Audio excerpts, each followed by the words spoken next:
दोस्तों हमारा 6 जनवरी को कक्षा 12वीं का भौतिक शास्त्र फिजिक्स का प्री बोर्ड परीक्षा का पेपर होने वाला है। इसलिए दोस्तों आज की इस वीडियो में हम एकदम सिलेक्टेड अति महत्वपूर्ण प्रश्न उत्तर देखने वाले हैं। लगातार आप लोग कमेंट आ रहे थे कि भैया 6 जनवरी को भौतिक शास्त्र फिजिक्स का पेपर है, सुपर फास्ट रिवीजन करा दीजिए। तो इस वीडियो में दोस्तों हम क्या सुपर फास्ट रिवीजन करने वाले हैं। एक ही वीडियो में दोस्तों हम 50 से ज्यादा महत्वपूर्ण प्रश्न देखेंगे, जिसमें मैं आपको 2 अंकी वाले पहले, फिर 3 अंकी वाले, फिर 4 अंकी वाले अति महत्वपूर्ण प्रश्न उत्तर कवर करा दूंगा। प्रश्न भी बताऊंगा, उत्तर भी आपको यहाँ कवर कराने वाला हूँ। फिर आपके केवल रह जाएंगे वस्तुनिष्ठ प्रश्न उत्तर। तो इसके बाद नेक्स्ट एक और वीडियो आएगी, तो उसमें मैं आपको वस्तुनिष्ठ प्रश्न उत्तर कवर करा दूंगा। तो केवल अगर आप 2 वीडियो अच्छे से देख लेते हैं, एक आपको क्वेश्चन आंसर की और एक वस्तुनिष्ठ की, तो आपकी सुपर फास्ट रिवीजन आपका हो जाएगा और आपकी अच्छे से तैयारी हो जाएगी। और जितने भी इस वीडियो में क्वेश्चन मैं आपको बताने वाला हूँ, सभी दोस्तों आपको अच्छे से तैयार कर लेना है, क्योंकि ये क्वेश्चन ऐसा नहीं कि जो मैं आपको प्री बोर्ड एग्जाम के लिए बता रहा हूँ तो केवल आपके प्री बोर्ड एग्जाम में ही आएंगे। ये आपकी मेन बोर्ड एग्जाम के लिए भी ये प्रश्न अति महत्वपूर्ण रहने वाले हैं। तो इन क्वेश्चन को अच्छे से तैयार करके रखना है। कुछ और क्वेश्चन होंगे तो आगे मैं आपको जब बोर्ड एग्जाम की तैयारी कराऊंगा, क्वेश्चन बताऊंगा, तब तो मैं आपको बताऊंगा ही। लेकिन जो मैं अभी क्वेश्चन बता रहा हूँ आप तैयार कर लेते हैं तो काफी हद तक आपकी बोर्ड एग्जाम की भी तैयारी हो जाएगी। इसलिए इन क्वेश्चन को अच्छे से आपको तैयार कर लेना है। तो देख लेते हैं इंपॉर्टेंट क्वेश्चन आंसर। सबसे पहले मैं आपको 2 नंबर वाले प्रश्न पूरे बताते दे दूंगा, फिर इसके बाद 3 नंबर वाले, फिर 4 नंबर वाले। तो केवल आपको को बताते जाऊंगा कौन कौन आपको पढ़ना है। सॉल्यूशन के साथ तो आपको मिलता ही जाएगा। बाकी chapter wise chapter important question answer जब मैंने आपको तैयार करा रहा है, तो उसमें आपको मैंने एक एक क्वेश्चन को बेहतरीन तरीके से समझाया है। तो समझ कर आप तैयार करना चाहते हैं तो प्लेलिस्ट पर जाइए। 12th फिजिक्स 2025 के नाम से प्लेलिस्ट है। प्लेलिस्ट में जाकर क्रम से वीडियो देखकर आप तैयारी कर सकते हैं। चलिए देख लेते हैं 2 नंबर वाले प्रश्नों की हम बात करेंगे कि मूल आवेश किसे कहते हैं, इसका मान कितना होता है। तो इलेक्ट्रॉन पर अवस्थित आवेश को मूल आवेश कहते हैं। इसका मान 1.6 × 10⁻⁻⁰ कूलम होता है। सिंपल, अगर इलेक्ट्रॉन में जो आवेश उपस्थित रहता है वही हमारा मूल आवेश कहलाता है। नेक्स्ट आपको तैयार करके रखना है विद्युत क्षेत्र रेखाओं के गण। बहुत ज्यादा इंपॉर्टेंट विद्युत क्षेत्र रेखाओं के गण। ये तो आपको बताया बोर्ड एग्जाम में कब आ चुका है। तो ये आप जो तैयार कर रहे हैं बोर्ड एग्जाम की भी आपकी तैयारी हो रही है, लेकिन प्री बोर्ड एग्जाम के लिए भी आपको एक बार प्रैक्टिस में आपको करा दे रहा हूँ। तो विद्युत क्षेत्र रेखाओं की कौन कौन सी विशेषता है। पहला, विद्युत क्षेत्र रेखा किसी बिंदु पर खींची गई स्पर्श रेखा उस बिंदु पर परिणामी विद्युत क्षेत्र की दिशा को व्यक्त करती हैं। विद्युत क्षेत्र रेखाएं धन आवेश से चलकर ऋण आवेश पर समाप्त हो जाती हैं। तो ये आपको अच्छे से तैयार करके रखना है। आगे देख लेते हैं। आगे नेक्स्ट आपको तय करना है एक इलेक्ट्रॉन पर एक विद्युत क्षेत्र में उच्च विभव की ओर गति करेगा या निम्न विभव की ओर। तो उच्च विभव की ओर गति करेगा क्योंकि इलेक्ट्रॉन विद्युत क्षेत्र की विपरीत दिशा पर बल अनुभव करता है।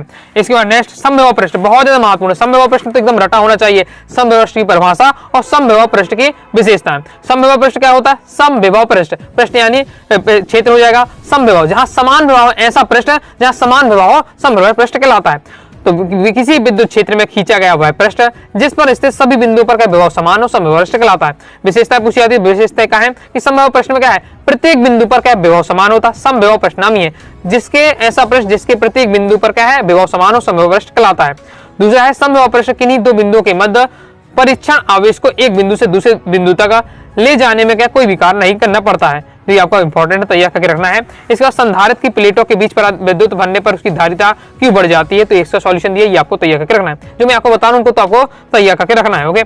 तो बाकी इसके बाद प्री बोर्ड परीक्षा के लिए क्या है, एक बार पूरा वस्तुनिष्ठ का क्या है सुपर फास्ट रिवीजन चाहते हैं, कमेंट बॉक्स में आप लिख दीजिए सुपर फास्ट रिवीजन इंपॉर्टेंट वस्तुनिष्ठ प्रश्न। इंपॉर्टेंट ऑब्जेक्ट कमेंट कर दीजिए इस प्रकार से, जल्दी मैं आपको लिखा है आपको बता दूंगा ऑब्जेक्ट। इसके बाद नेक्स्ट आपको तैयार करके रखना है अनुवर्ण वेग से आप क्या समझते हैं। तो अनुवर्ण वेग को आपको तैयार कर लेना है। विद्युत सेल किसे कहते हैं उदाहरण से दीजिए, ये आपको तैयार करके रखना है।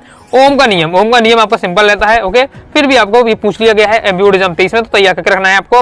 यदि किसी चालक की भौतिक अवस्था जैसे ताप है तो इसमें कोई भी परिवर्तन ना हो तो उसके सिरों पर लगाया विभवांतर उसमें बहने वाली धारा के क्या है आपका अनुपात एक नियत होता है। आपका ओम का नियम है। इसके बाद चालक के प्रतिरोध विशेष, ये तो बहुत ज्यादा इंपॉर्टेंट 2020 में आ चुका है, 23 में बहुत ज्यादा इंपॉर्टेंट है। तो प्रतिरोध और विशेष प्रतिरोध में अंतर आपको क्या तैयार करके रखना है। ये आपका दिया हुआ है, तो अच्छे से तैयार करना है। एक एक क्वेश्चन को बेहतरीन तरीके से मैंने आपको समझाया है। तैयार करना चाहते हैं चैप्टर बाय चैप्टर आप वीडियो देख लीजिएगा, सभी आपकी अच्छे से तैयारी हो जाएगी। बस तो आपने लोग लगातार कमेंट करते हैं सुपर फास्ट रिवीजन के लिए प्री बोर्ड एग्जाम के लिए, तो इसलिए मैं आपको बताते जा रहा हूँ। नेक्स्ट ओम के नियम की 2 सीमाएं। तो ओम का नियम की 2 सीमा क्या होती है कि ओम का नियम केवल धातु चालकों के लिए सत्य होता है, बाकी चालकों के लिए केवल ओम का नियम धातु चालकों के लिए सत्य है। दूसरा है कि यह नियम केवल क्या है, नियत ताप पर लागू होता है। इसके बाद किरचॉफ का वोल्टा नियम लिखिए, ये भी इंपॉर्टेंट 22 में आ चुका है। ओके, रिपीट हो सकता है। वोल्टा नियम क्या होता है, किरचॉफ का किसी भी बंद परिपथ में विभिन्न खंडों पर बहने वाली धारा तथा उसके संगत प्रतिरोधों का गुणनफल का बीजगणितीय योग परिपथ के समस्त विद्युत भाग बल के बीजीय के तुल्य होता है। एक किरचॉफ का वोल्टा नियम है। एक किरचॉफ के दो नियम है, प्रथम नियम द्वितीय नियम, दोनों नियम तैयार कर लीजिएगा। ओके, तो आपका क्या काम हो जाएगा, लॉन्ग में पूछे दिया जा सकता है। ओके, अभी दोस्तों हम क्या है, मैं आपको डायरेक्ट सीधे दो नंबर वाले बता रहा हूँ। इसका 3 नंबर पे 4 नंबर इस पर।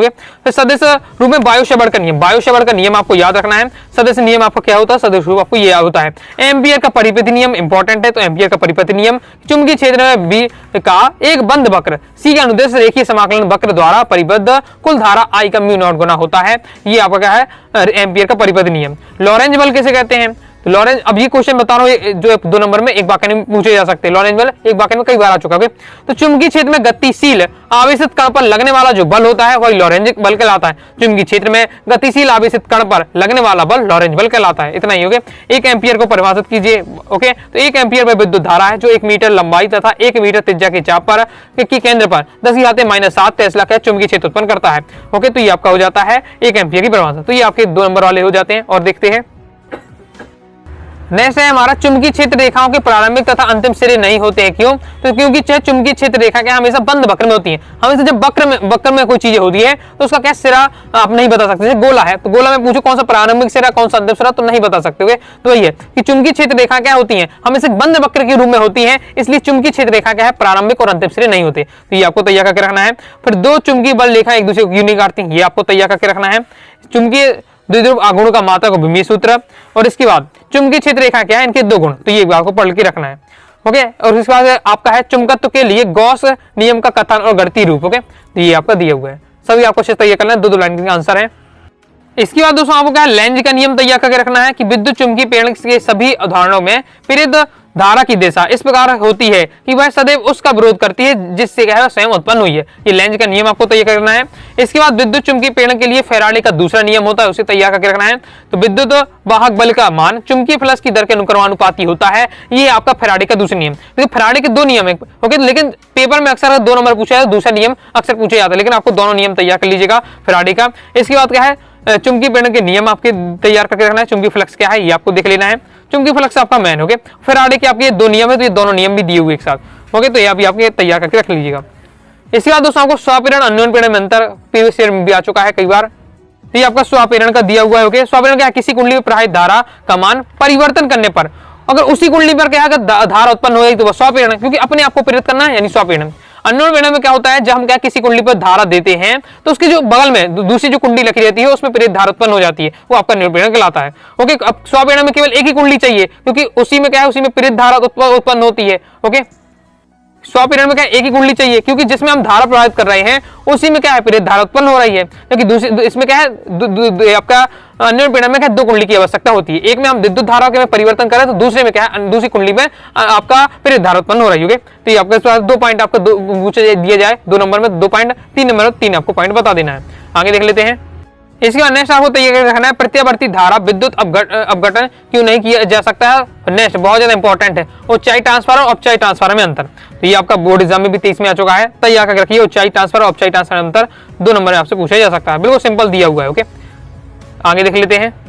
विद्युत चुंबकीय तरंग वाले उसी चैप्टर से भी देखिए 2 नंबर में कौन कौन से आपको तैयार कर रहा है। एक्स किरणें कैसे कहते हैं, इसके 2 उपयोग लिखिए। तो ये आपका इंपॉर्टेंट है, सिंपल भी दिया हुआ है, तैयार कर लीजिएगा। एक्स किरणों के उपयोग पूछे जाते हैं तो इसका उपयोग क्या शल्य चिकित्सा में किया जाता है। इसका उपयोग परमाणु की विद्युत संरचना ज्ञात करने किया जाता है।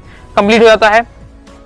इसके साथ ही विद्युत चुंबकीय वर्णक्रम में उपस्थित तरंगों के उनके बढ़ते तरंगदैर्घ्य के क्रम में लिखिए। तो ये क्या है, उनका बढ़ता तरंगदैर्घ्य का क्रम दिया हुआ है, तो ये आप देख सकते हैं।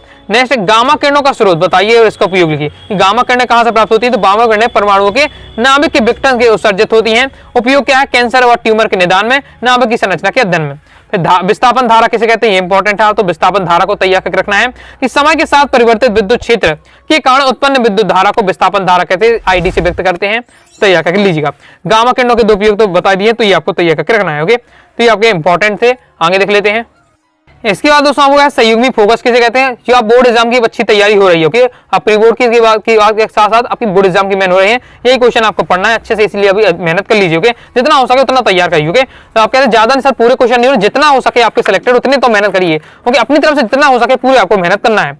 तो अपवर्ती दूरदर्शी और परावर्ती दूरदर्शी में दो अंतर आपको तैयार करके रखना है, बिल्कुल सिंपल आपका दिया हुआ जिस हिसाब से लिखना है पेपर में वही आपका पूरा दिया हुआ, ओके। तो किसी माध्यम का वर्तनांक कौन से कारकों पर निर्भर करता है, तो अपवर्तन प्रकाश घनत्व, तो प्रकाश की तरंग दैर्घ्य घनत्व पर निर्भर करता है, ये आपका दिया हुआ है, तैयार कर लीजिएगा। इसी साथ आपको तरंगाग्र किसे कहते हैं, और प्रकाश की विवर्तन और व्यतिकरण, प्रकाश के व्यतिकरण के पूछ लीजिएगा सिंपल की प्रकाश का व्यतिकरण क्या है, तो प्रकाश का विवर्तन क्या है, ध्रुवण किसे कहते हैं, और मेलस का नियम, तो ये आपको तैयार करके रखना है, ओके। अब ये आपको अच्छे से समझना चाहते हो चैप्टर वाइज चैप्टर इंपॉर्टेंट मैंने आपको डली हुई पूरी प्लेलिस्ट है, ओके। तो 12th फिजिक्स 2025 के नाम से प्लेलिस्ट है, प्लेलिस्ट हो जाएगा क्रम से आपसे है chapter wise chapter important question देख लीजिए, एक एक क्वेश्चन को उसमें बेहतरीन तरीके से मैंने आपको समझाया है। इसके आगे देख लेते हैं प्रकाश विद्युत प्रभाव क्या है, आइंस्टीन का प्रकाश विद्युत समीकरण बहुत ज्यादा महत्वपूर्ण है, ओके। इस चैप्टर को बेहतरीन तरीके से आपको समझाया है, जाकर जरूर देख लीजिए, आपका अध्याय ये आपका 11, ओके। निरोधी आपका स्तंभ विभव किसे कहते हैं, एम्बियोरिज्म 20 और 22 में देखिए सब प्रीवियस पेपर में आए हैं, ओके, रिपीट भी होते रहते हैं, इसलिए अच्छे से आपको तय करना है। डी ब्रोगली तरंग क्या है, डी ब्रोगली तरंग का समीकरण, द्रव्यों के तरंगों की विशेषताएं लिखिए, सभी का सॉल्यूशन भी दिया है, तैयार अच्छे से कर लीजिएगा। इसके बाद दोस्तों आपको तपायनिक उत्सर्जन जरूर तैयार कर रखें, तपायनिक उत्सर्जन इंपॉर्टेंट है आपका, ओके। इसके बाद नेक्स्ट है प्रकाश विद्युत सेल के दोनों प्रयोग लिखिए, तपायनिक उत्सर्जन हेतु कौन सी धातु के गुण होने चाहिए, ये आपको तैयार करना है। प्रकाश विद्युत प्रभाव की दहली आवृत्ति आपको तैयार करके रखना है, कारफलन याद करके रखना है, एकदम आपके सिलेक्टेड है। इसके बाद दोस्तों अल्फा कण प्रकीर्णन प्रयोग के दो निष्कर्ष आपको देख लेना है, आपको थॉमस के मॉडल की आपको दो दोष देख लेना है, तो तीनों का मॉडल आपको अच्छे से तैयार करके रखना है, माइंड में तीनों के मॉडल होना चाहिए, रदरफोर्ड का मॉडल, ओके, आपका थॉमस का मॉडल और बोर का मॉडल, तीनों का आपको मॉडल होना चाहिए, इनकी दो आपको दोष तैयार करके रखना है, साथ ही इनके दो निष्कर्ष भी आपको तैयार करके रखना है, यहाँ से आपको क्वेश्चन बन सकता है, ओके। बोर के मॉडल की कमियां आपको देख लेना है, और साथ ही परमाणु के नाभ की मॉडल की खोज खींचने की उसके चित्र बनाइए, ओके। और बोर के मॉडल की अभिक्रियाएं, ये आपको टॉपिक तैयार करके रखना है, परमाणु वाला चैप्टर है, ओके। तो चैप्टर जब मैंने आपको समझाया इंपॉर्टेंट क्वेश्चन बताया, तो आप जाकर अच्छे से देखकर समझ लीजिएगा। आगे देख लेते हैं, आगे नेक्स्ट आपको तैयार करके रखना है समस्थानिकों किसे कहते हैं, हाइड्रोजन के दो समस्थानिक लिखिए, ओके। समभार्य किसे कहते हैं, उदाहरण सहित आपको बताइए, ये पूछे जा रहा है। रेडियो एक्टिविटी क्या है, ये आपको तैयार करना है। नाभ की विखंडन और नाभ की संलयन, ये क्या है, नाभ की विखंडन नाभ की संलयन में अंतर, उनको ओके, उनको समझाइए, आपको तैयार करना है। तो नाभ की विखंडन और नाभ की संलयन वाला टॉपिक आपसे मतलब पूरा तैयार होना चाहिए, उदाहरण के साथ तैयार होना चाहिए, तो बहुत ज्यादा महत्वपूर्ण है आपका नाभ की विखंडन, नहीं आपका नाभ की संलयन हो जाता है, ओके। तो ये आपका क्या है 3 नंबर लॉन्ग में भी आपका आ सकता है, तो इसे आपको तैयार करके रखना है। लाइक और शेयर ठोक दीजिए, महाकाल का लाइक और शेयर ठोक लीजिए, पूरा साल मेहनत करता हूँ आपके लिए बेटा, ऐसा नहीं चलेगा, ऐसा नहीं चलेगा। अब दोस्तों मैं आपको लॉन्ग वाले क्वेश्चन जितने भी बताएं ये आपके 2 नंबर वाले कंप्लीट हो जाते हैं, 2 नंबर में आपको इतने तैयार करके रखने हैं। और लास्ट वाला आपका जो अर्धचालक वाला चैप्टर है, इससे 2 नंबर की बात करें तो पीएन संधि डायोड के बारे में देख लीजिए, डिस्कारी आपका क्या होता है, ओके। एन प्रकार के अर्धचालक, पी प्रकार के अर्धचालक, इनके बारे में आपको 2 लाइन में समझ के रखना है, तो 2 नंबर यहाँ से कुछ क्वेश्चन बन सकता है, ओके। तो 2 नंबर वाले मैंने कंप्लीट आपको बता दी, 3 नंबर वाले 4 नंबर वाले एक साथ में बताते जा रहा हूँ, यानी लॉन्ग वाले जो आपको तैयार करके रखने हैं। सबसे पहले हम क्रम से और चैप्टर वाइज चैप्टर थोड़ा मैं बताते जा रहा हूं ताकि आपके माइंड में फिट रहे और आप क्या समझ सके कहां से क्वेश्चन है, ओके। देख लेते हैं, सबसे पहले आपको तैयार करना है जो 4 नंबर के लिए महत्वपूर्ण है, ओके। क्लियर मैं आपको बता दूं कौन 4 नंबर की कौन 3 नंबर के लिए आ सकता है। तो विद्युत द्विध्रुव से क्या तात्पर्य है, किसी विद्युत द्विध्रुव के कारण अच्छी स्थिति पर किसी बिंदु पर विद्युत क्षेत्र की तीव्रता का व्यंजक ज्ञात कीजिए। बहुत ज्यादा महत्वपूर्ण क्वेश्चन है, ओके। तो अच्छी स्थिति में भी आता है पेपर में, अच्छी स्थिति में कोई एक पूछा जा सकता है, ओके। दोनों आपसे तैयार होने चाहिए। देख लेते हैं मैं सॉल्यूशन भी, अगर आप देखना चाहें तो आप देख सकते हैं, ये आपका रहने वाला सॉल्यूशन। बाकी फर्स्ट चैप्टर का आपका क्वेश्चन है, ओके। मैंने आपको जब फर्स्ट चैप्टर के इंपॉर्टेंट बताए थे उसमें बेहतरीन तरीके से हमको पूरा समझा भी दिया था, ओके। तो आप क्या है चैप्टर वाइज चैप्टर देख लीजिएगा, सब आपके कंप्लीट हो जाएंगे। इसके बाद दोस्तों आपका ये दिया हुआ, ये मैं आपको अच्छी स्थिति का बता रहा हूँ, विद्युत द्विध्रुव क्षेत्र की अच्छी स्थिति है उसके मैं आपको बता रहा हूँ, ओके। ये दोस्तों हमारा कंप्लीट हो जाता है, ओके। विद्युत द्विध्रुव के अच्छी स्थिति में किसी बिंदु पर विद्युत क्षेत्र की तीव्रता के लिए व्यंजक आपका हो जाता है कंप्लीट, ओके। और निरक्षी स्थिति में भी आपको तैयार करके रखना है। फिर गॉस का प्रमेय बहुत ज्यादा महत्वपूर्ण है, तो गॉस का प्रमेय तैयार करिए, 4 नंबर की महत्वपूर्ण है, ओके। 3 या 4 नंबर में ये क्वेश्चन आपसे पूछेगा, तो गॉस का प्रमेय 2 नंबर में गॉस का प्रमेय केवल आ सकता है, तो इतना आपको लिख लेना है। पर इस बार अगर आता है पूरा सिद्ध करने के लिए कि गॉस का प्रमेय निगमित कीजिए, प्रीवियस में कई बार क्वेश्चन आ चुका है, ओके। तो मैं तो अब आपको केवल आंसर दिखा रहा हूँ, ओके। इन बार लॉन्ग क्वेश्चन को हर बार समझाना मुश्किल पड़ जाता है, ओके। इसलिए आप क्या है चैप्टर वाइज चैप्टर में आपको आराम से समझाया बेहतरीन तरीके से, जाकर जो वीडियो देख लीजिएगा, ओके। ये आपका हो जाता है कंप्लीट, गॉस का प्रमेय आपका निकल आती है। इसके बाद दोस्तों आपको तैयार करके रखना है संधारित किसे कहते हैं और समांतर प्लेट संधारित के लिए व्यंजक। ओके, कई बार ये भी बोर्ड एग्जाम में आपका बताया जा रहा है संधारित किसे कहते हैं, तो समांतर प्लेट संधारित के लिए व्यंजक का व्युत्पत्ति कीजिए, निगमित कीजिए, इस प्रकार से आएगा। तो समांतर प्लेट संधारित के लिए आपका व्यंजक, तो ये आपको तैयार करके रखना है। ओके, और इससे पहले मैं ये आपका समांतर प्लेट संधारित के बारे में पूरा दिया हुआ। अब इनको ऐसा देखेंगे तो आपको कुछ ज्यादा समझ में नहीं आएगा, बाकी अगर पास है नहीं है तो आप नोट कर सकते हैं। समझ के अच्छे से तैयार करना चाहते हैं क्योंकि समझ नहीं पड़ेगा लॉन्ग वाले सभी क्वेश्चन को, तो फिर आपको क्या है क्रम से आप देख लीजिएगा, चैप्टर बाई चैप्टर इंपॉर्टेंट कुछ 12th फिजिक्स 2025 के नाम से प्लेलिस्ट है, प्लेलिस्ट पे आकर आप देख सकते हैं। तो ये दोस्तों आपका क्या है कंप्लीट हो जाता है।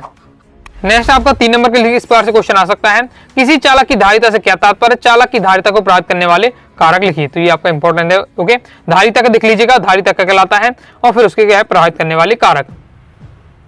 अब दोस्तों 3 अंकी वाले महत्वपूर्ण देख लिए, तीनों 4 नंबर वाले एक साथ बताते जा रहा हूं, लेकिन मैं आपको पहले बता दे रहा हूं कौन सा 3 नंबर के लिए कौन 4 नंबर के लिए।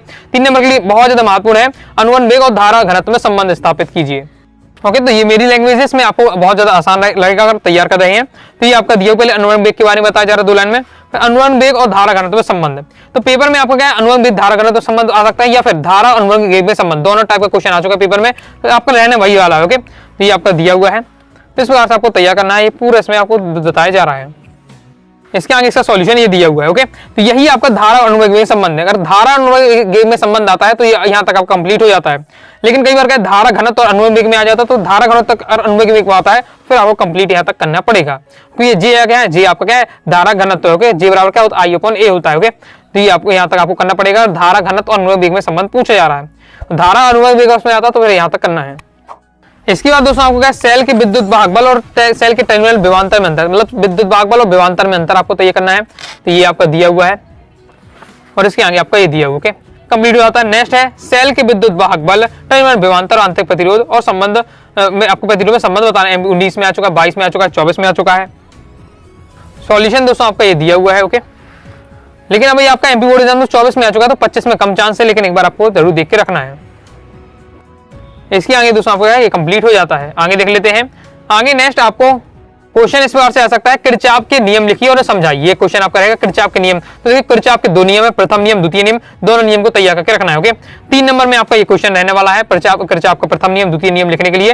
ओके, तो शॉर्ट में आप थोड़ा बता सकते हो। तो किरचॉफ का प्रथम नियम, ये तो मैंने आपको केवल आपको क्या है यहाँ विकल्प आता है, ऐसा आता है कि आवेश किरचॉफ का नियम आवेश संरक्षण के नियम पर क्या आधारित होता है, अक्सर पूछा जाता है, तो याद रखना है। किरचॉफ का प्रथम नियम आवेश संरक्षण के नियम पर आधारित होता है, इसे संधि का नियम भी कहते हैं। तो यहाँ से आपको मेन नियम आपका इतना है, ये आपका नियम है और ये आपका दिया, ये आपका नियम हो जाए तो ये इतना समझाने के लिए दिया है, एग्जांपल के साथ यहाँ समझाया जाए, मतलब ये यहाँ समझाया जा रहा है, ये नियम है। तो आपको क्या कर सकते हैं, ओके, ये नियम तो आपको एकदम रटा होना चाहिए, प्रथम नियम इतना है। ओके, और ये समझाने की दृष्टि से बताया जा रहा है।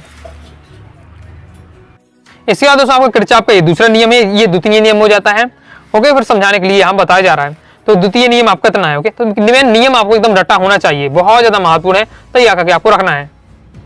किरचॉफ के द्वितीय नियम को क्या है ऊर्जा संरक्षण के नियम पर आधारित है।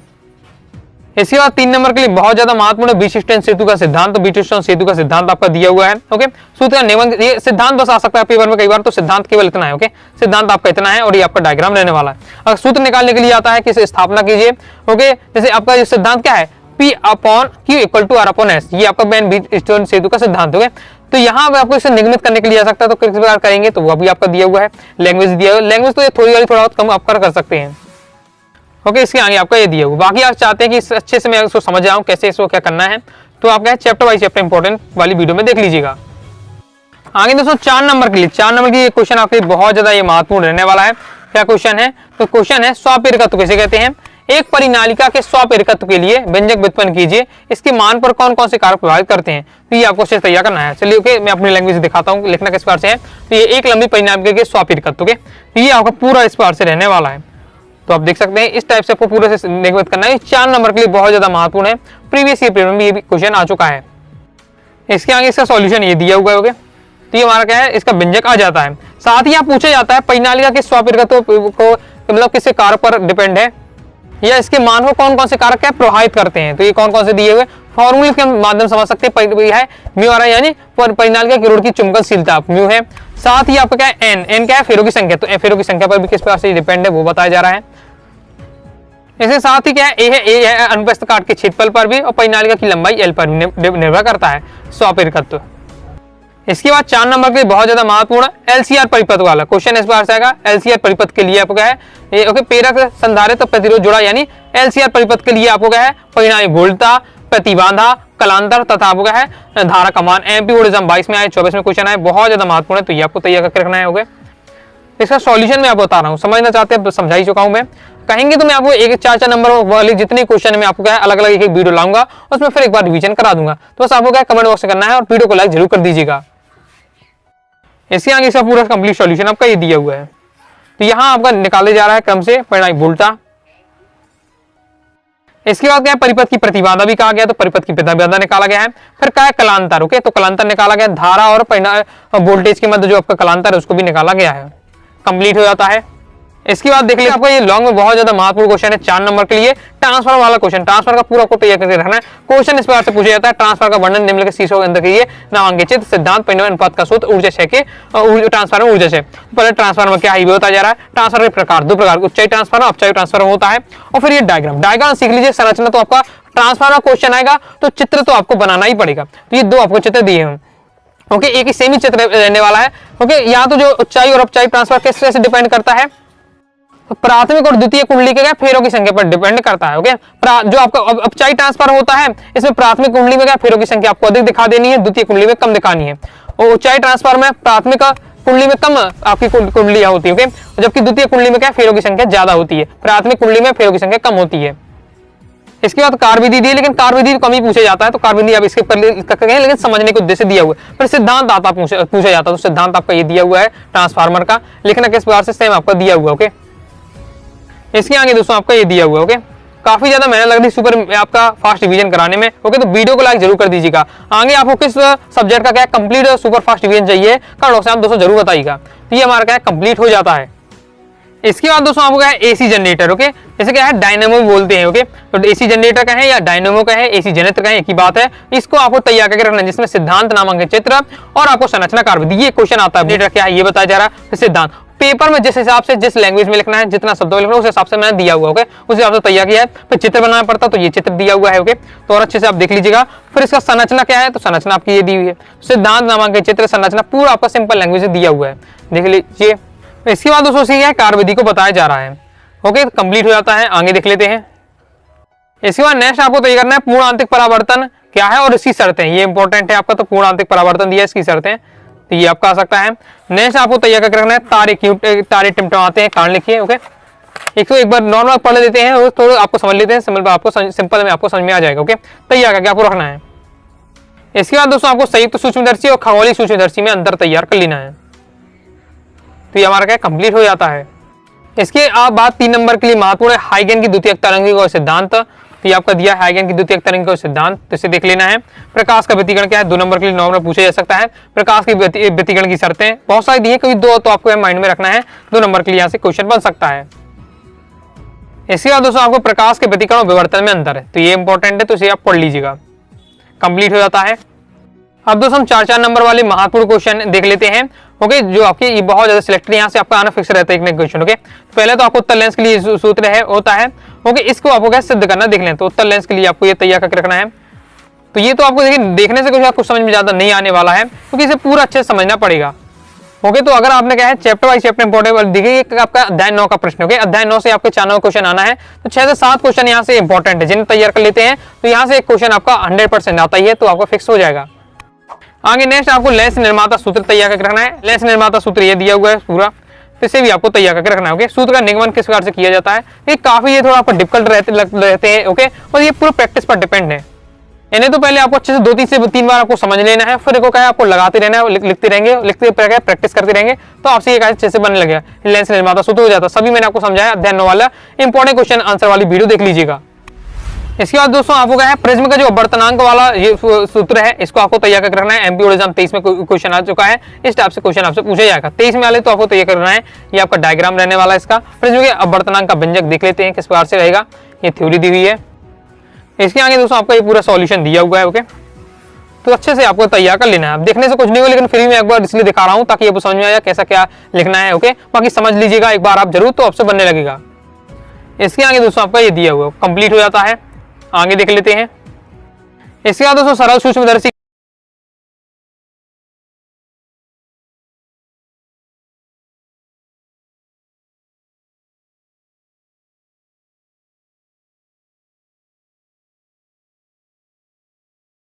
दिया हुआ है, ये आपका दिया हुआ सरल सूक्ष्मदर्शी का व्यंजक, व्यंजक में आवर्धन क्षमता निकालना। अब ये आपका दिया हुआ संयुक्त सूक्ष्मदर्शी के लिए प्रतिबंध का आपको क्या बनाना है, नामांकित चित्र। फिर आवर्धन क्षमता के लिए सूत्र निगमित करना है। दो कंडीशन होती है आपकी, जब प्रतिबंध स्पर्शदर्शी की न्यूनतम दूरी पर हो और जब प्रतिबंध अनुपंत हो। ओके, तो ये आपका संयुक्त सूक्ष्मदर्शी क्या है, फिर इसकी आवर्धन क्षमता बताई जा रही है। डायग्राम इस प्रकार से आपका रहने वाला है। फिर आपको क्या है, आवर्धन क्षमता निकालना है, तो फॉर्मूला बताया जा रहा है। इसके आगे दोस्तों आपका ये दिया हुआ है, तो अच्छे से तैयार कर लीजिएगा। इसके आगे कंप्लीट आपका सॉल्यूशन ये दिया हुआ है। ओके, आपका कंडीशन है आपकी। ओके, प्रत्येक पहले तो है कि जब प्रतिबंध स्पर्शदर्शी की न्यूनतम दूरी पर हो, ओके, तब के लिए आपका ये निकाला जा रहा है आवर्धन क्षमता। इसके बाद दूसरा आपकी कंडीशन है जब प्रतिबंध अनंत पर हो, तब के लिए। ओके ओके, तो इस बार हमारे कंप्लीट हो जाता है। इसके बाद दोस्तों आपको ये क्वेश्चन बहुत ज्यादा इंपॉर्टेंट है, लास्ट वाले 14वें चैप्टर से आपके लॉन्ग में अगर पूछा जाता है तो यहाँ से 2 से 3 क्वेश्चन है जो आपको एकदम तैयार होने चाहिए।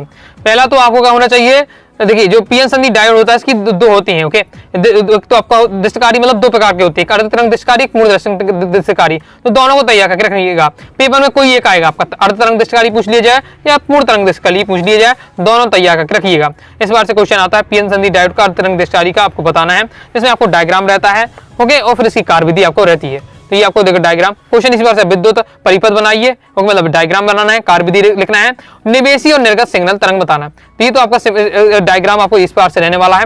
ये सबसे पहले हम देख रहे हैं अर्धतरंग दृष्टिकारी के लिए। ओके, और संरचना इस बार से रहने वाली। अभी ये मैंने चैप्टर समझाया नहीं है, बाकी मॉडल पेपर में क्वेश्चन था, तो मॉडल पेपर का सॉल्यूशन मैंने आपको बताया, तब इसको मैंने अच्छे से समझाया था। तो मॉडल पेपर का सॉल्यूशन आप जरूर देख लीजिएगा। ओके, जो एमपी बोर्ड ने जारी किया है, प्रैक्टिस के लिए बहुत ज्यादा महत्वपूर्ण है। ये आपका बनावट दी है, संरचना दी हुई है। इसके बाद दोस्तों इसकी कार्यविधि आपकी दी हुई है, पूरा ये आपको समझना पड़ेगा, फिर अपनी लैंग्वेज में भी आप लिख सकते हैं। फिर यहाँ निवेशी और निर्गत का सिग्नल तरंग भी पूछा जाता है, तो इस बार से आपका रहने वाला है निवेशी और निर्गत का सिग्नल तरंग रूप। इसके बाद दोस्तों आपको क्या है, पूर्ण तरंग दृष्टिकारी किस प्रकार से रहने वाला, तो पूर्ण तरंग दृष्टिकारी का डायग्राम ये रहने वाला है आपका। संरचना इस प्रकार से आपकी रहने वाली है, तो इसे देख लीजिए। पेपर में मैंने आपका क्या कार्यविधि पूछी, संरचना नहीं आता लिखने के लिए, तो संरचना तो केवल समझने के लिए। मैंने आपका डायग्राम रहता है, कार्यविधि रहता है, निवेशी निर्गत का सिग्नल बनाने के लिए आता है। ये दोस्तों आपकी क्या है, कार्यविधि दी हुई है, और फिर निवेशी और निर्गत का आपका सिग्नल दिया हुआ है। तो ये कंप्लीट हो जाता है। तो ये 2 क्वेश्चन आपके बहुत ज्यादा महत्वपूर्ण है। और अब एक आपका डायोड वाला क्वेश्चन होता है, तो इसे भी हम देख लेते हैं। ओके, तो पीएन जो संधि डायोड होती है, ओके, तो इसमें अग्रमनीति होती है, एक पश्चमनीति होती है। तो ये आपका क्वेश्चन आता है, लेकिन यहाँ आपका दोनों एक साथ पूछ लिया जाता है। पीएन संधि डायोड क्या है और पीएन संधि डायोड की अग्रमनीति पश्चमनीति लिखिए। तो ये तो मैंने आपको समझाने के लिए दिया है। 2 नंबर में केवल पीएन संधि आ सकता है, तो ये आपको तैयार होना चाहिए 2 नंबर के हिसाब से। ओके, आगे अक्षय परत भी आ सकता है, रोधिका या प्राचीर विवाह आ सकता है। ये 2 नंबर वाले क्वेश्चन है आपके। ओके, अब जो आपका 4 नंबर के महत्वपूर्ण है पीएन संधि डायोड की अवनीति, तो या अग्रमनीति ये डायग्राम दिया है, पहले तो समझाया जा रहा है पीएन संधि डायोड की अग्रमनीति क्या है, फिर उसका डायग्राम, फिर उसकी कार्यविधि। इसमें तो कार्यविधि रहता है और डायग्राम रहता है। ये पूरा आपको समझ के रखना है, तो फिर आप बहुत अपनी लैंग्वेज में भी लिख सकते हैं। ओके, बिना समझे इन सबके आपके 4 नंबर वाले क्वेश्चन है, उनका काम नहीं होने वाला है। इसके बाद दोस्तों पीएन संधि डायोड की पश्चमनीति दी है। पेपर में ये दोनों एक साथ क्वेश्चन आते हैं। पूर्ण तरंग दृष्टिकारी और अर्धतरंग दृष्टिकारी एक साथ नहीं आते, अलग अलग आपसे पूछे जाते हैं, लेकिन ये वाला क्वेश्चन तो आपको एक साथ पूछ लिया जाता है। पीएन संधि डायोड की अग्रमनीति पश्चमनीति को कार्यविधि समझाइए। तो डायग्राम दोनों के आपको सीख लेना है। कार्यविधि का है थोड़ा और शॉर्ट आप कर सकते हो, जब पूरा समझ लेंगे तो फिर आपको समझ आ जाए मुझे किस प्रकार से शॉर्ट करना है, किस प्रकार से 3 से 4 लाइन में चीजों को समझाना। ओके, ये तो समझाने दृष्टि मैंने पूरा याद दिया हुआ है। इस बार से मैंने कंप्लीट आपको सुपर फास्ट रिवीजन करा दिया, पूरे आपको क्या क्वेश्चन बता दिए हैं। ओके, जितना ज्यादा हो सके सभी अच्छे से आपको तैयार करके रखना है। लॉन्ग वाले क्वेश्चन में तो आपको समझना पड़ेगा, तो आप क्या है जो मैंने आपको चैप्टर बाय चैप्टर इंपॉर्टेंट में जब समझाए हैं, तो वीडियो देख लीजिएगा, तो वहां से जाकर लॉन्ग वाले आप समझ लीजिएगा। ओके, बाकी शॉर्ट वाले तो आप क्या है इस बार से तैयार कर सकते हैं। वीडियो लाइक करके सब्सक्राइब कर दीजिएगा। साथ ही दोस्तों टेलीग्राम चैनल, व्हाट्सएप चैनल को ज्वाइन कर लीजिएगा। कोई दोस्तों डाउट आता है कमेंट बॉक्स में जरूर पूछिएगा। मिलते हैं नेक्स्ट वीडियो में, तब तक के लिए बाय बाय।